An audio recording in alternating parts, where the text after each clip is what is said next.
ಹೋಟೆಲ್ಗೆ ಹೋಗಿ ಇಡ್ಲಿ ವಡೆ ಆರ್ಡರ್ ಮಾಡಿ ತಿನ್ನೋರಿಗೆ ಇವತ್ತು ಮನೆಯಲ್ಲೇ ಇಡ್ಲಿ ವಡೆ ಸಾಂಬಾರು ಮಾಡ್ಕೊಳ್ಳೋದನ್ನು ತಿಳಿಸ್ಕೊಡ್ತಾ ಇದ್ದೀನಿ. ಈ ರೀತಿ ನೀವೇನಾದರೂ ಮನೇಲಿ ಇಡ್ಲಿ ವಡೆ ಸಾಂಬಾರು ಮಾಡ್ಕೊಂಡು ತಿಂದರೆ ಮತ್ತೆ ಹೋಟೆಲ್ಗೆ ಹೋಗಲ್ಲ, ಅಷ್ಟು ರುಚಿಯಾಗಿರುತ್ತೆ. ಸೊ ಬನ್ನಿ, ಇವತ್ತು ಸಾಫ್ಟಾಗಿರುವಂಥ ಇಡ್ಲಿ ಜೊತೆಗೆ ಮೇಲೆ ಗರ್ಗರಿಯಾಗಿ ಒಳಗಡೆ ಮೃದುವಾಗಿರುವಂಥ ವಡೆ ಮತ್ತು ಸಾಂಬಾರು ಮಾಡೋದನ್ನು ತಿಳಿಸ್ಕೊಡ್ತೀನಿ. ಸಾಫ್ಟಾಗಿರುವಂಥ ಇಡ್ಲಿ ಮಾಡ್ಕೊಳ್ಳೋದಕ್ಕೆ ಮೊದಲು ಅಕ್ಕಿ ನೆನೆಸಿಟ್ಕೊಳ್ಬೇಕು. ಮನೆಯಲ್ಲಿರುವಂಥ ಯಾವುದಾದ್ರೂ ಕಪ್ಪು ಅಥವಾ ಗ್ಲಾಸ್ನ ಅಳತೆಗೋಸ್ಕರ ಇಟ್ಕೊಂಡು ಎಲ್ಲ ಪದಾರ್ಥಗಳನ್ನು ಅದರಲ್ಲೇ ಅಳತೆ ಮಾಡ್ಕೊಳ್ಬೇಕು. ಸೊ ನಾನಿಲ್ಲಿ 1 ಕಪ್ ಅಕ್ಕಿ ತೊಗೊಂಡಿದ್ದೀನಿ. ನಾನು ತೊಗೊಂಡಿರೋದು ರೇಷನ್ ಅಕ್ಕಿ, ನೀವು ಬೇಕಿದ್ರೆ ಇಡ್ಲಿ ಅಕ್ಕಿ ಕೂಡ ಉಪಯೋಗಿಸ್ಬೋದು.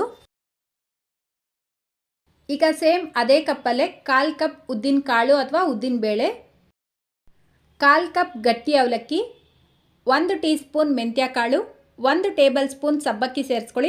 ಸಬ್ಬಕ್ಕಿ ಸೇರಿಸೋದ್ರಿಂದ ನೀವು ಮಾಡುವಂಥ ಇಡ್ಲಿ ಸಾಫ್ಟಾಗೂ ಬರುತ್ತೆ, ವೈಟಾಗೂ ಬರುತ್ತೆ. ಈಗ ಇದೆಲ್ಲವನ್ನು ಚೆನ್ನಾಗಿ ತೊಳ್ಕೊಂಡು 3 ರಿಂದ 4 ಸಲ ಆದರೂ ಇದನ್ನು ಚೆನ್ನಾಗಿ ತೊಳೆದ್ಬಿಟ್ಟು ಮತ್ತೆ ನೀರು ಹಾಕಿ 4 ರಿಂದ 5 ಗಂಟೆ ನೆನೆಸಿಡಬೇಕು. ನೋಡಿ, ಕರೆಕ್ಟಾಗಿ ನಾನಿಲ್ಲಿ 4 ಗಂಟೆ ಅಕ್ಕಿ ಮತ್ತು ಬೇಳೆನ ನೆನೆಸಿಟ್ಟಿದೆ. ಅಕ್ಕಿ ಮತ್ತು ಬೇಳೆ ಚೆನ್ನಾಗಿ ನೆಂದಿರಬೇಕು. ಈಗ ಇದನ್ನು ಒಂದು ಮಿಕ್ಸರ್ ಜಾರ್ಗೆ ಸೇರಿಸ್ಬಿಟ್ಟು ಸ್ವಲ್ಪ ನೀರು ಹಾಕಿ ನುಣ್ಣಗೆ ರುಬ್ಕೊಳ್ಳಿ. ಈ ರೀತಿ ರುಬ್ಕೊಂಡಿರುವಂಥ ಈ ಇಡ್ಲಿ ಬ್ಯಾಟರ್ನ ಒಂದು ದೊಡ್ಡದಾಗಿರುವಂಥ ಪಾತ್ರೆಗೆ ಸೇರಿಸ್ಬಿಟ್ಟು ಅದೇ ಮಿಕ್ಸರ್ ಜಾರ್ಗೆ ಸ್ವಲ್ಪ ನೀರು ಹಾಕಿ ಮಿಕ್ಸ್ ಮಾಡಿಬಿಟ್ಟು ಸೇರಿಸ್ಕೊಳ್ಳಿ.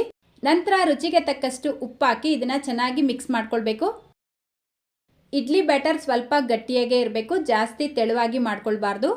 ಚೆನ್ನಾಗಿ ಮಿಕ್ಸ್ ಮಾಡ್ಕೊಂಡಿದ ನಂತರ ಒಂದು ಲಿಡ್ನ ಕ್ಲೋಸ್ ಮಾಡಿಬಿಟ್ಟು 8 ರಿಂದ 12 ಗಂಟೆ ಅಥವಾ ಓವರ್ ನೈಟ್ ಇದನ್ನು ಫರ್ಮೆಂಟ್ ಆಗೋದಕ್ಕೆ ಬಿಡಬೇಕು. ನೋಡಿ, ನೆಕ್ಸ್ಟ್ ಡೇ ಬೆಳಿಗ್ಗೆ ನೀವು ನೋಡ್ಬೋದು ಇಡ್ಲಿ ಹಿಟ್ಟು ಎಷ್ಟು ಚೆನ್ನಾಗಿ ಫರ್ಮೆಂಟ್ ಆಗಿದೆ ಅಂತ. ಈ ರೀತಿ ಫರ್ಮೆಂಟ್ ಆಗಿರುವಂಥ ಇಡ್ಲಿ ಬ್ಯಾಟರ್ಗೆ ನೀವು ಮತ್ತೆ ಸೋಡಾ ಹಾಕೋ ಅವಶ್ಯಕತೆ ಇಲ್ಲ. ಬ್ಯಾಟರ್ ಕನ್ಸಿಸ್ಟೆನ್ಸಿನೂ ಅಷ್ಟೇ ಇದೇ ರೀತಿಯೇ ಇರಬೇಕು, ಜಾಸ್ತಿ ತೆಳುವಾಗಿ ಮಾಡ್ಕೊಳ್ಬಾರ್ದು. ನೆಕ್ಸ್ಟ್ ಈಗ ಇಡ್ಲಿ ಪ್ಲೇಟ್ಸ್ಗೆ ಎಣ್ಣೆ ಹಚ್ಕೊಂಡು ಇಡ್ಲಿ ಬ್ಯಾಟರ್ನ ಫಿಲ್ ಮಾಡ್ಕೊಳ್ಬೇಕು. ಈಗಾಗಲೇ ನಮ್ಮ ಚಾನಲಲ್ಲಿ ಸುಮಾರು ಇಡ್ಲಿ ಮತ್ತು ದೋಸೆ ರೆಸಿಪಿಗಳನ್ನ ಶೇರ್ ಮಾಡಿದ್ದೀನಿ. ಆ ಎಲ್ಲ ವಿಡಿಯೋಗಳ ಲಿಂಕ್ ಡಿಸ್ಕ್ರಿಪ್ಷನ್ ಬಾಕ್ಸಲ್ಲಿ ಕೊಟ್ಟಿರ್ತೀನಿ, ನೀವು ಬೇಕಿದ್ರೆ ಚೆಕ್ ಮಾಡ್ಕೊಳ್ಬೋದು. ಸೊ ನೋಡಿ, ಇಡ್ಲಿ ಪಾತ್ರೆಯಲ್ಲಿ ನೀರು ಬಿಸಿಗೆ ಇಟ್ಕೊಂಡಿದ್ದೆ. ನೀರು ಈ ರೀತಿ ಚೆನ್ನಾಗಿ ಕುದಿ ಬಂದಿದ ನಂತರ ಈ ಇಡ್ಲಿ ಪ್ಲೇಟ್ಸ್ನ ಇದರ ಮೇಲ್ಗಡೆ ಇಟ್ಟು ಲಿಡ್ನ ಕ್ಲೋಸ್ ಮಾಡಿ ಮೀಡಿಯಮ್ ಫ್ಲೇಮಲ್ಲೇ ಕರೆಕ್ಟಾಗಿ 10 ನಿಮಿಷ ಬೇಯಿಸ್ಕೊಳ್ಬೇಕು. ನೋಡಿ, ಕರೆಕ್ಟಾಗಿ 10 ನಿಮಿಷಕ್ಕೆ ಇಡ್ಲಿ ಚೆನ್ನಾಗಿ ಬೆಂದಿರುತ್ತೆ. ಈಗ ಇಡ್ಲಿ ಪಾತ್ರೆಯಿಂದ ಇಡ್ಲಿ ಪ್ಲೇಟ್ಸ್ನ ಆಚೆ ತೆಗೆದಿಟ್ಟು ಸ್ವಲ್ಪ ಹೊತ್ತು ತಣ್ಣಗಾಗೋದಕ್ಕೆ ಬಿಟ್ಟು ನಂತರ ಒಂದು ಸ್ಪೂನ್ ತಗೊಂಡು ನಿಧಾನಕ್ಕೆ ಇಡ್ಲಿ ಪ್ಲೇಟ್ಸಿಂದ ಇಡ್ಲಿನ ತೆಕ್ಕೊಳ್ಬೇಕು. ನೋಡಿ, ಇಡ್ಲಿ ಪ್ಲೇಟ್ಸ್ಗೆ ಇಡ್ಲಿ ಏನಾದರೂ ಅಂಟ್ಕೊಂಡಿದ್ರೆ ಈ ಇಡ್ಲಿ ಮೇಲ್ಗಡೆ ಸ್ವಲ್ಪ ತಣ್ಣೀರು ಹಾಕ್ಬಿಟ್ಟು ಒಂದು ಸ್ಪೂನಿಂದ ನಿಧಾನಕ್ಕೆ ತೆಗಿರಿ, ಈಸಿಯಾಗಿ ಬರುತ್ತೆ. ನಾನು ತಿಳಿಸಿರುವಂಥ ಈ ಅಳತೆಗೆ ನಿಮಗೆ ಕರೆಕ್ಟಾಗಿ ಮೀಡಿಯಮ್ ಸೈಜ್ದು 14 ರಿಂದ 15 ಇಡ್ಲಿನ ಮಾಡ್ಕೊಳ್ಬೋದು. ನೆಕ್ಸ್ಟ್ ಈಗ ಈ ಇಡ್ಲಿ ದೋಸೆ ಜೊತೆಗೆ ತುಂಬ ಟೇಸ್ಟಿ ಆ್ಯಂಡ್ ಸಿಂಪಲ್ ಆಗಿರುವಂಥ ಸಾಂಬಾರು ಮಾಡ್ಕೊಳ್ಳೋಣ. ಸೊ ಈ ಸಾಂಬಾರು ಮಾಡ್ಕೊಳ್ಳೋದಕ್ಕೆ ಮೊದಲಿಗೆ ನಾನಿಲ್ಲಿ 1 ಕಪ್ ತೊಗರಿಬೇಳೆ, ಅದೇ ಕಪ್ಪಲ್ಲೇ ಅರ್ಧ ಕಪ್ ಮೈಸೂರು ಬೇಳೆನ ತೊಗೊಳ್ತಾ ಇದ್ದೀನಿ. ಈ ರೀತಿ 2 ಬೇಳೆಗಳನ್ನು ಬೆರೆಸಿ ಸಾಂಬಾರು ಮಾಡಿದ್ರೆ ರುಚಿ ಚೆನ್ನಾಗಿರುತ್ತೆ. ಬೇಡ ಅಂದರೆ ಒಂದೇ ಬೇಳೆ ಉಪಯೋಗಿಸಿ ಮಾಡ್ಕೊಳ್ಬೋದು. ಇದನ್ನು ತೊಳೆದ್ಬಿಟ್ಟು ಒಂದು 20 ನಿಮಿಷ ಮುಂಚೆ ನೆನೆಸಿಟ್ಕೊಳ್ತಾ ಇದ್ದೀನಿ. ನೆನೆಸಿಟ್ಬಿಟ್ಟು ಮಾಡಿದಾಗ ಬೇಳೆ ನುಣ್ಣಗೆ ಬೇಯುತ್ತೆ. ನಿಮಗೆ ಟೈಮ್ ಇಲ್ಲ ಅಂದರೆ ಡೈರೆಕ್ಟಾಗೆ ಮಾಡ್ಬೋದು.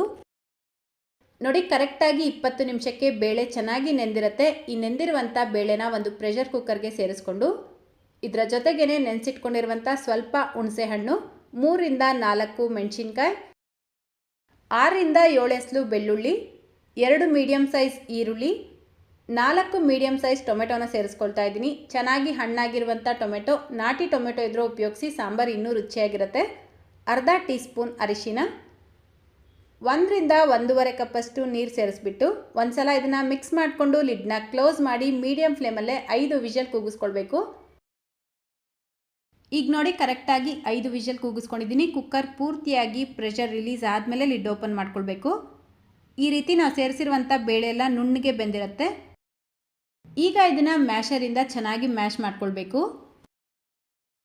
ಈ ರೀತಿ ಮ್ಯಾಶ್ ಮಾಡ್ಕೊಂಡಿದ ನಂತರ ಇದಕ್ಕೆ ನೀರು ಸೇರಿಸ್ಕೊಳ್ಬೇಕು. ಸಾಂಬಾರು ಕನ್ಸಿಸ್ಟೆನ್ಸಿ ನೋಡಿಕೊಂಡು ನೀರು ಜಾಸ್ತಿ ಅಥವಾ ಕಡಿಮೆ ಸೇರಿಸ್ಕೊಳ್ಬೋದು. ನಾನಿಲ್ಲಿ ಅರ್ಧ ಕಪ್ ನೀರು ಸೇರಿಸ್ಕೊಂಡಿದ್ದೀನಿ. ನೋಡಿ, ಈ ಕನ್ಸಿಸ್ಟೆನ್ಸಿಯಲ್ಲಿ ಮಾಡಿಕೊಂಡು ಮತ್ತೆ ಈಗ ಗ್ಯಾಸ್ ಸ್ಟವ್ನ ಆನ್ ಮಾಡಿಕೊಂಡು ಇದನ್ನು ಕುದಿಯೋದಕ್ಕೆ ಬಿಡಬೇಕು. ನೋಡಿ, ಆವಾಗ ಈ ರೀತಿ ಮಿಕ್ಸ್ ಮಾಡ್ಕೊಳ್ತಾ 3 ರಿಂದ 4 ನಿಮಿಷ ಈ ಸಾಂಬಾರನ್ನ ಕುದಿಸ್ಕೊಳ್ಬೇಕು.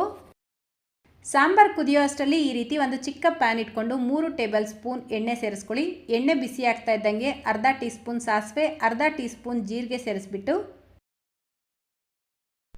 ಸಾಸಿವೆ ಈ ರೀತಿ ಸಿಡಿಯೋಕ್ಕೆ ಶುರುವಾಗಿದ್ದ ತಕ್ಷಣ 5ರಿಂದ 6 ಎಸಳು ಬೆಳ್ಳುಳ್ಳಿನ ಸ್ವಲ್ಪ ಲೈಟಾಗಿ ಜಜ್ಜಿಬಿಟ್ಟು ಸೇರಿಸ್ಕೊಳ್ತಾ ಇದ್ದೀನಿ. ಇದರ ಜೊತೆಗೇ ಮೀಡಿಯಮ್ ಸೈಜ್ದು 1 ಈರುಳ್ಳಿ, 2 ಒಣಮೆಣಸಿನ್ಕಾಯಿನ ಸೇರಿಸ್ಕೊಂಡು ಫ್ರೈ ಮಾಡ್ಕೊಳ್ಳಿ. ಈಗ ಸ್ವಲ್ಪ ಕರಿಬೇವಿನ ಎಲೆ, 1/4 ಟೀ ಸ್ಪೂನ್ ಇಂಗು ಪೌಡರ್ನ ಸೇರಿಸ್ಕೊಂಡು ಫ್ರೈ ಮಾಡ್ಕೊಳ್ಬೇಕು. ನೋಡಿ, ಇದೆಲ್ಲ ಫ್ರೈ ಆಗಿದ ತಕ್ಷಣ ಇದಕ್ಕೆ ಅರ್ಧ ಟೀ ಸ್ಪೂನ್ ಅಚ್ಕಾರದ ಪುಡಿನ ಸೇರಿಸ್ಕೊಂಡು ಫ್ರೈ ಮಾಡ್ಕೊಳ್ಳಿ. ಸಾಂಬಾರ್ ಕಲರ್ ಚೆನ್ನಾಗಿ ಬರುತ್ತೆ. ಈ ಸಾಂಬಾರ್ಗೆ ನಾನು ಸಾಂಬಾರ್ ಪೌಡರ್ನ ಉಪಯೋಗಿಸಿಲ್ಲ. ಸಾಂಬಾರ್ ಪೌಡರ್ ಉಪಯೋಗಿಸಿ ಮಾಡುವಂಥ ಸಾಂಬಾರೇ ಬೇರೆ, ಈ ಸಾಂಬಾರೇ ಬೇರೆ. ನೀವು ಮನೇಲಿ ಇದೇ ರೀತಿ ಬೇಳೆ ಸಾರು ಮಾಡ್ತೀರಾ ಅಥವಾ ಡಿಫ್ರೆಂಟಾಗಿ ಮಾಡ್ತೀರಾ ಅನ್ನೋದನ್ನು ಕಮೆಂಟ್ ಮಾಡಿ ತಿಳಿಸಿ. ಈಗ ಇದಕ್ಕೆ ರುಚಿಗೆ ತಕ್ಕಷ್ಟು ಉಪ್ಪು ಹಾಕ್ಬಿಟ್ಟು ಮತ್ತೆ 1 ನಿಮಿಷ ಇದನ್ನು ಕುದಿಯೋದಕ್ಕೆ ಬಿಟ್ಟು ಲಾಸ್ಟಲ್ಲಿ ಇದಕ್ಕೆ 1 ಟೀ ಸ್ಪೂನ್ ತುಪ್ಪ, ಸ್ವಲ್ಪ ಕೊತ್ತಂಬರಿ ಸೊಪ್ಪನ್ನ ಸೇರಿಸ್ಕೊಂಡು ಮಿಕ್ಸ್ ಮಾಡ್ಕೊಳ್ಬೇಕು. ಕೊತ್ತಂಬರಿ ಸೊಪ್ಪು ಸ್ವಲ್ಪ ಜಾಸ್ತಿನೇ ಉಪಯೋಗಿಸ್ಬೇಕು, ಟೇಸ್ಟು ಫ್ಲೇವರು ಚೆನ್ನಾಗಿರುತ್ತೆ. ತುಪ್ಪ ಸೇರಿಸ್ಕೊಳ್ಳೋದ್ರಿಂದನೂ ಅಷ್ಟೇ ಬೇಳೆ ಸಾಂಬಾರು ಇನ್ನೂ ಟೇಸ್ಟಿಯಾಗಿರುತ್ತೆ. ಬೇಡ ಅಂದರೆ ಸ್ಕಿಪ್ ಮಾಡ್ಕೊಳ್ಬೋದು. ಅಷ್ಟೇ, ಈಗ ಟೇಸ್ಟಿ ಆ್ಯಂಡ್ ಸಿಂಪಲ್ ಆಗಿರುವಂಥ ಸಾಂಬಾರು ರೆಡಿಯಾಗಿದೆ. ನೆಕ್ಸ್ಟ್ ಈಗ ಉದ್ದಿನ ವಡೆ ಮಾಡ್ಕೊಳ್ಳೋದಕ್ಕೆ 1 ಕಪ್ ಉದ್ದಿನ ಕಾಳನ್ನ ತೊಗೊಂಡಿದ್ದೀನಿ. ಉದ್ದಿನ ಬೇಳೆ ಬೇಕಿದ್ರೂ ಉಪಯೋಗಿಸ್ಬೋದು. ಇದರ ಜೊತೆಗೇ 4 ಟೇಬಲ್ ಸ್ಪೂನ್ ಅಕ್ಕಿನೂ ಸೇರಿಸ್ಕೊಂಡಿದ್ದೀನಿ ಸ್ನೇಹಿತರೆ. ಅಕ್ಕಿ ಸೇರಿಸ್ಕೊಳ್ಳೋದ್ರಿಂದ ನೀವು ಮಾಡುವಂಥ ಉದ್ದಿನ ವಡೆ ಗರಿಗರಿಯಾಗಿ ಬರುತ್ತೆ. 1/4 kg ಉದ್ದಿನ ಕಾಳು ತೊಗೊಂಡ್ರೆ 4 ಟೇಬಲ್ ಸ್ಪೂನ್ ಅಕ್ಕಿ ಕರೆಕ್ಟಾಗಿರುತ್ತೆ. ಈಗ ಇದಕ್ಕೆ ನೀರು ಹಾಕಿ ನೀಟಾಗಿ ತೊಳ್ಕೊಂಡು ಮತ್ತೆ ನೀರು ಹಾಕ್ಬಿಟ್ಟು 4 ಗಂಟೆ ನೆನೆಸಿಡಬೇಕು. ನೋಡಿ, ಕರೆಕ್ಟಾಗಿ 4 ಗಂಟೆಗೆ ಉದ್ದಿನ ಬೇಳೆ ಚೆನ್ನಾಗಿ ನೆಂದಿರುತ್ತೆ. ಈಗ ಈ ಉದ್ದಿನ ಬೇಳೆನ ಒಂದು ಮಿಕ್ಸರ್ ಜಾರ್ಗೆ ಸೇರಿಸ್ಕೊಳ್ಳಿ. ನೀರು ಸೇರಿಸ್ಕೊಳ್ಬಾರ್ದು, ಬರೀ ಉದ್ದಿನ ಕಾಳು ಮಾತ್ರ ಸೇರಿಸ್ಕೊಳ್ಬೇಕು. ಒಟ್ಟಿಗೆ ಎಲ್ಲ ಉದ್ದಿನ ಕಾಳನ್ನೂ ರುಬ್ಕೊಳ್ಬಾರ್ದು, ಸ್ವಲ್ಪ ರುಬ್ಕೊಳ್ಬೇಕು. ಇದಕ್ಕೆ ಈಗ ಸ್ವಲ್ಪ ನೀರು ಸೇರಿಸ್ಕೊಳ್ಬೇಕು, ಅಂದರೆ ಒಂದು 2 ಟೇಬಲ್ ಸ್ಪೂನಷ್ಟು ನೀರು ಸೇರಿಸ್ಬಿಟ್ಟು ರುಬ್ಕೊಳ್ಬೇಕು. ಇದನ್ನು ರುಬ್ಕೊಳ್ಳೋದಕ್ಕೆ ನಾನಿಲ್ಲಿ ಕೋಲ್ಡ್ ವಾಟರ್ನ ಉಪಯೋಗಿಸಿದ್ದೀನಿ. ನೋಡಿ, ಆದಷ್ಟು ಈ ರೀತಿ ನುಣ್ಣಗೆ ರುಬ್ಕೊಳ್ಬೇಕು. ಆನ್ ಆಫ್ ಮಾಡ್ಕೊಳ್ತಾ ರುಬ್ಕೊಳ್ಳಿ. ಮಿಕ್ಸರ್ ಜಾರು ಬಿಸಿ ಆಗಬಾರ್ದು. ಬಿಸಿ ಆದರೆ ನೀವು ಮಾಡುವಂಥ ಉದ್ದಿನ ವಡೆ ಕೂಡ ಚೆನ್ನಾಗಿ ಬರೋದಿಲ್ಲ. ನೋಡಿ, ಈ ರೀತಿ ನುಣ್ಣಗೆ ರುಬ್ಕೊಂಡು ಒಂದು ಪಾತ್ರೆಗೆ ಸೇರಿಸ್ಕೊಳ್ತಾ ಇದ್ದೀನಿ. ಉಳಿದಿರುವಂಥ ಉದ್ದಿನ ಕಾಳನ್ನು ಇದೇ ರೀತಿ ರುಬ್ಕೊಂಡು ಅದೇ ಪಾತ್ರೆಗೇ ಸೇರಿಸ್ಕೊಳ್ತಾ ಇದ್ದೀನಿ. ಆದಷ್ಟು ಈ ರೀತಿ ಗಟ್ಟಿಯಾಗಿ ರುಬ್ಕೊಳ್ಬೇಕು, ತುಂಬ ಜಾಸ್ತಿ ನೀರಾಗಿ ರುಬ್ಕೊಳ್ಬೇಡಿ. ಈಗ ಇದಕ್ಕೇನೆ ರುಚಿಗೆ ತಕ್ಕಷ್ಟು ಉಪ್ಪು, 1/4 ಟೀ ಸ್ಪೂನ್ ಇಂಗು ಪೌಡರ್ನ ಸೇರಿಸ್ಬಿಟ್ಟು ಚೆನ್ನಾಗಿ ಮಿಕ್ಸ್ ಮಾಡ್ಕೊಳ್ಬೇಕು. ನೋಡಿ, ಒಂದು 3-4 ನಿಮಿಷ ಆದರೂ ಇದನ್ನು ಈ ರೀತಿ ಚೆನ್ನಾಗಿ ಬೀಟ್ ಮಾಡ್ಕೊಳ್ತಾ ಮಿಕ್ಸ್ ಮಾಡ್ಕೊಳ್ಬೇಕು. ನಾನು ಯಾವ ರೀತಿ ಮಿಕ್ಸ್ ಮಾಡ್ಕೊಳ್ತಾ ಇದ್ದೀನಿ ಕಾಣ್ತಾ ಇದೆ ಅಲ್ವಾ? ಇದೇ ರೀತಿಯೇ ಒಂದು 3-4 ನಿಮಿಷ ಮಿಕ್ಸ್ ಮಾಡ್ಕೊಳ್ಳಿ. ಈ ರೀತಿ ಮಾಡ್ಕೊಳ್ಳೋದ್ರಿಂದ ನೀವು ಮಾಡುವಂಥ ಉದ್ದಿನ ವಡೆ ಫ್ಲಫಿಯಾಗಿ ಚೆನ್ನಾಗಿ ಬರುತ್ತೆ. ಸೊ ಒಂದು 3-4 ನಿಮಿಷ ಚೆನ್ನಾಗಿ ಇದನ್ನು ಮಿಕ್ಸ್ ಮಾಡಿಕೊಂಡು 1 ಟೀ ಸ್ಪೂನ್ ಸಣ್ಣದಾಗಿ ಕಟ್ ಮಾಡ್ಕೊಂಡಿರುವಂಥ ಶುಂಠಿ, 2 ಮೆಣಸಿನ್ಕಾಯಿ, ಕೊತ್ತಂಬರಿ ಸೊಪ್ಪು ಸ್ವಲ್ಪ, ಸಣ್ಣದಾಗಿ ಕಟ್ ಮಾಡ್ಕೊಂಡಿರುವಂಥ ಕರಿಬೇವಿನ ಎಲೆ ಸ್ವಲ್ಪ, ತೆಂಗಿನಕಾಯಿಯು ಅಷ್ಟೇ ಈ ರೀತಿ ಸಣ್ಣದಾಗಿ ಕಟ್ ಮಾಡಿಬಿಟ್ಟು ಸೇರಿಸ್ಕೊಂಡಿದ್ದೀನಿ. ತಿನ್ನಬೇಕಾದ್ರೆ ಮಧ್ಯ ಬಾಯಿಗೆ ಸಿಗುತ್ತೆ, ಚೆನ್ನಾಗಿರುತ್ತೆ. ಬೇಡ ಅಂದರೆ ಸ್ಕಿಪ್ ಮಾಡ್ಕೊಳ್ಬೋದು. ಈಗ ಅರ್ಧ ಟೀ ಸ್ಪೂನ್ ಜೀರಿಗೆ, 1/4 ಟೀ ಸ್ಪೂನ್ ಕಾಳು ಮೆಣಸನ್ನ ಸೇರಿಸ್ಕೊಂಡಿದ್ದೀನಿ. ಕಾಳು ಮೆಣಸನ್ನ ಸ್ವಲ್ಪ ಜಜ್ಜಿಬಿಟ್ಟು ಸೇರಿಸ್ಕೊಳ್ಳಿ. ಈಗ ಇದೆಲ್ಲ ಸೇರಿಸಿದ ಮೇಲೆ ಮತ್ತೆ 1 ನಿಮಿಷ ಇದನ್ನು ಚೆನ್ನಾಗಿ ಮಿಕ್ಸ್ ಮಾಡ್ಕೊಳ್ಬೇಕು. ಇದು ನಿಮಗೆ ತುಂಬ ತೆಳುವಾಯಿತು ಅಂತ ಅನಿಸಿದ್ರೆ ಒಂಚೂರು ಅಕ್ಕಿ ಹಿಟ್ಟು ಹಾಕ್ಬಿಟ್ಟು ಮಿಕ್ಸ್ ಮಾಡ್ಕೊಳ್ಬೋದು. ಅಕ್ಕಿ ಹಿಟ್ಟು ಸೇರಿಸಿದ್ರೆ ಗಂಟು ಇಲ್ಲದೆ ಇರೋ ಥರ ಚೆನ್ನಾಗಿ ಮಿಕ್ಸ್ ಮಾಡ್ಕೊಳ್ಬೇಕು. ನನಗಿದರ ಕನ್ಸಿಸ್ಟೆನ್ಸಿ ಕರೆಕ್ಟಾಗಿದೆ. ಸೊ ಉದ್ದಿನ ವಡೆ ಮಾಡ್ಕೊಳ್ಳೋಣ. ಉದ್ದಿನ ವಡೆನ ಎಣ್ಣೆಗೆ ಹಾಕ್ಕೊಳ್ಳೋದಕ್ಕೆ ಮುಂಚೆ ಕೈ ನೀಟಾಗಿ ತೊಳ್ಕೊಂಡು ಒಂದು ಬಟ್ಲಲ್ಲಿ ನೀರು ಇಟ್ಕೊಳ್ಳಿ. ಕೈನ ಅದರಲ್ಲಿ ಡಿಪ್ ಮಾಡ್ಕೊಳ್ತಾ ನಿಧಾನಕ್ಕೆ ಒಂದು ಸೈಡಿಂದ ತೊಗೊಂಡು ಮಧ್ಯಕ್ಕೆ ಈ ರೀತಿ ಹೋಲ್ ಮಾಡ್ಕೊಳ್ಬೇಕು. ಈಗ ನಿಧಾನಕ್ಕೆ ಎಣ್ಣೆಯಲ್ಲಿ ಈ ರೀತಿ ಡ್ರಾಪ್ ಮಾಡಬೇಕು. ಕೈಯಲ್ಲಿ ಈ ರೀತಿ ಮಾಡ್ಕೊಳ್ಳೋದಕ್ಕೆ ಬರೋದಿಲ್ಲ ಅಂದರೆ ನೀವು ಬೇಕಿದ್ರೆ ಬಾಳೆ ಎಲೆ ಮೇಲೆ ತಟ್ಬಿಟ್ಟು ಮಾಡ್ಕೊಳ್ಬೋದು. ನೋಡಿ, ಎಣ್ಣೆ ಜಾಸ್ತಿ ಬಿಸಿ ಇರಬಾರ್ದು, ಮೀಡಿಯಮ್ ಆಗಿ ಬಿಸಿಯಾಗಿರಬೇಕು. ಗ್ಯಾಸ್ ಫ್ಲೇಮ್ನ ಮೀಡಿಯಮಲ್ಲೇ ಇಟ್ಕೊಳ್ಳಿ. ಈ ರೀತಿ ನಿಧಾನಕ್ಕೆ ಎಣ್ಣೆಗೆ ಹಾಕ್ಕೊಳ್ಬೇಕು. ಒಂದು ಉದ್ದಿನ ವಡೆ ಎಣ್ಣೆಗೆ ಹಾಕಿದ ತಕ್ಷಣ ಇನ್ನೊಂದು ಉದ್ದಿನ ವಡೆ ತಟ್ಕೊಳ್ಳೋದಕ್ಕೆ ಮುಂಚೆ ಕೈನ ತಣ್ಣೀರಲ್ಲಿ ಡಿಪ್ ಮಾಡ್ಕೊಳ್ಬೇಕು. ಆವಾಗಲೇ ಕೈಗೆ ಅಂಟ್ಕೊಳ್ದಿರ ಚೆನ್ನಾಗಿ ಬರುತ್ತೆ. ಎಣ್ಣೆಗೆ ಹಾಕಿದ ತಕ್ಷಣ ಇದನ್ನು ಉಲ್ಟಾ ಮಾಡಬಾರ್ದು. ಒಂದು ಕಡೆ ಇದು ಸ್ವಲ್ಪ ಚೆನ್ನಾಗಿ ಫ್ರೈ ಆದಮೇಲೆ ನಿಧಾನಕ್ಕೆ ಈ ರೀತಿ ಉಲ್ಟಾ ಮಾಡಿಕೊಂಡು ಫ್ರೈ ಮಾಡ್ಕೊಳ್ಬೇಕು. ಪೂರ್ತಿ ಗೋಲ್ಡನ್ ಕಲರ್ ಬರೋವರೆಗೂ ಫ್ರೈ ಮಾಡಬೇಡಿ. ನೋಡಿ, ಈ ರೀತಿ ಲೈಟಾಗಿ ಬಣ್ಣ ಚೇಂಜ್ ಆಗಿದ ತಕ್ಷಣ ಇದನ್ನು ಎಣ್ಣೆಯಿಂದ ತೆಕ್ಕೊಳ್ಬೇಕು. ಉಳಿದಿರುವಂಥ ಎಲ್ಲ ಉದ್ದಿನ ವಡೆನೂ ಇದೇ ರೀತಿ ಫ್ರೈ ಮಾಡಿ ತೆಗೆದಿಟ್ಕೊಳ್ಳಿ. ಈಗ ಉದ್ದಿನ ವಡೆ ಗರ್ಗರಿಯಾಗಿರಬೇಕು, ಒಳಗಡೆ ಸಾಫ್ಟಾಗಿರಬೇಕು ಅಂದರೆ ಮತ್ತೊಂದು ಸಲ ಇದನ್ನು ಫ್ರೈ ಮಾಡ್ಕೊಳ್ಬೇಕು.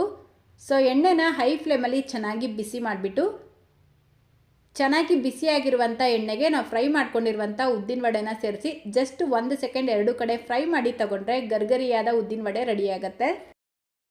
ಉದ್ದಿನ ವಡೆ ಈ ರೀತಿ 2 ಸಲ ಫ್ರೈ ಮಾಡ್ಕೊಳ್ಳೋದ್ರಿಂದ ಎಣ್ಣೆ ಕುಡಿಯೋದಿಲ್ವಾ ಅನ್ನೋ ಡೌಟ್ ಇರ್ಬೋದು. ಖಂಡಿತ ಎಣ್ಣೆ ಹೀರ್ಕೊಳ್ಳೋದಿಲ್ಲ, ಟ್ರೈ ಮಾಡಿ ನೋಡಿ. ಹೋಟೆಲ್ಗಿಂತಲೂ ಇನ್ನೂ ಚೆನ್ನಾಗಿ ಬರುತ್ತೆ. ಸೊ ನೋಡಿ, ಈ ರೀತಿ ಗೋಲ್ಡನ್ ಕಲರ್ ಬಂದಿದ ತಕ್ಷಣ ಎಣ್ಣೆಯಿಂದ ತೆಕ್ಕೊಳ್ಳಿ. ನಾನಿದಕ್ಕೆ ಅಡುಗೆ ಸೋಡಾ ಉಪಯೋಗಿಸಿಲ್ಲ, ಆದರೂ ನೀವು ನೋಡ್ಬೋದು ಎಷ್ಟು ಗರ್ಗರಿಯಾಗಿ ಚೆನ್ನಾಗಿ ಬಂದಿದೆ ಅಂತ. ಅಷ್ಟೇ, ಈಗ ಮೇಲ್ಗಡೆ ಗರ್ಗರಿಯಾಗಿ ಒಳಗಡೆ ಸಾಫ್ಟಾಗಿರುವಂಥ ಉದ್ದಿನ ವಡೆ ರೆಡಿಯಾಗಿದೆ. ಸ್ನೇಹಿತರೆ, ಇದರ ಜೊತೆಗೆ ಕಾಯಿ ಚಟ್ನಿ ಅಥವಾ ಸಾಂಬಾರು ತುಂಬ ಚೆನ್ನಾಗಿರುತ್ತೆ. ಚಟ್ನಿ ಯಾವ ರೀತಿ ಮಾಡ್ಕೊಳ್ಳೋದು ಅಂತ ಈಗಾಗಲೇ ನಾನು ತಿಳಿಸ್ಕೊಟ್ಟಿದ್ದೀನಿ. ವಿಡಿಯೋ ನಮ್ಮ ಚಾನಲಲ್ಲಿದೆ, ಬೇಕಿದ್ರೆ ಚೆಕ್ ಮಾಡ್ಕೊಳ್ಬೋದು. ನಾನಿವತ್ತು ರೋಡ್ ಸೈಡಲ್ಲಿ ಇಡ್ಲಿ ವಡೆ ಸಾಂಬಾರು ಮಾಡ್ತಾರಲ್ವ, ಆ ರೀತಿಯಾದಂಥ ಸಾಂಬಾರನ್ನ ತಿಳಿಸ್ಕೊಟ್ಟಿರೋದು. ನಿಮಗೆ ನಾರ್ಮಲ್ ಹೋಟೆಲ್ಗಳಲ್ಲಿ ಮಾಡ್ಕೊಡ್ತಾರಲ್ವ, ಅದೇ ರೀತಿ ಸಾಂಬಾರು ಬೇಕು ಅನ್ನೋದಾದರೆ ಆ ವಿಡಿಯೋ ಲಿಂಕ್ ಡಿಸ್ಕ್ರಿಪ್ಷನ್ ಬಾಕ್ಸಲ್ಲಿ ಕೊಟ್ಟಿರ್ತೀನಿ, ಚೆಕ್ ಮಾಡ್ಕೊಳ್ಬೋದು. ಸೊ ಇವತ್ತಿನ ಈ ಬ್ರೇಕ್ಫಾಸ್ಟ್ ಕಾಂಬೋ ರೆಸಿಪಿ ನಿಮ್ಮೆಲ್ಲರಿಗೂ ಇಷ್ಟ ಆಗಿದೆ ಅಂತ ಅಂದ್ಕೊಳ್ತೀನಿ. ಇಷ್ಟ ಆಗಿದ್ರೆ ಲೈಕ್, ಶೇರ್, ಕಮೆಂಟ್ ಮಾಡೋದನ್ನು ಮರಿಬೇಡಿ. ನಮ್ಮ ಚಾನಲ್ನ ಹೊಸದಾಗಿ ನೋಡ್ತಾ ಇದ್ದರೆ ಸಬ್ಸ್ಕ್ರೈಬ್ ಮಾಡ್ಕೊಳ್ಳಿ, ಫೇಸ್ಬುಕ್ಕಲ್ಲಿ ನೋಡ್ತಾ ಇದ್ದರೆ ಫಾಲೋ ಮಾಡಿ ಅಂತ ಹೇಳ್ತಾ, ಇದೇ ರೀತಿ ಮತ್ತೊಂದು ಟೇಸ್ಟಿ ಆ್ಯಂಡ್ ಹೆಲ್ತ್ ರೆಸಿಪಿಯೊಂದಿಗೆ ಸಿಗೋಣ. Thank you.